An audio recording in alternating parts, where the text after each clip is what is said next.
Мына Құдай қаласа 2 гектар жерге 20 куб биогумус тасталынып жатыр. Құдай қаласа осы жерден таза, табиғи, ешқандай құрамында химикат, селитра жоқ, химикат қоспасыз қарбыз, Құдай қаласа осы жерден өндіріп шығарамыз, амандық болса. 2 гектарға 20 куб биогумус тасталынып жатыр. Гектарына 10 кубтан жайып тастадық.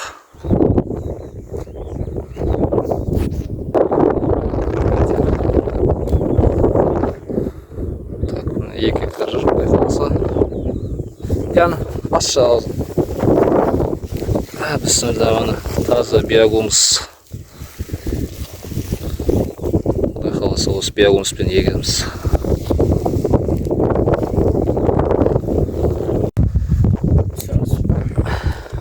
Биогумус тасыр. Құдай қаласа 13 май 2023 биогумуспен арбуз егіліп жатыр.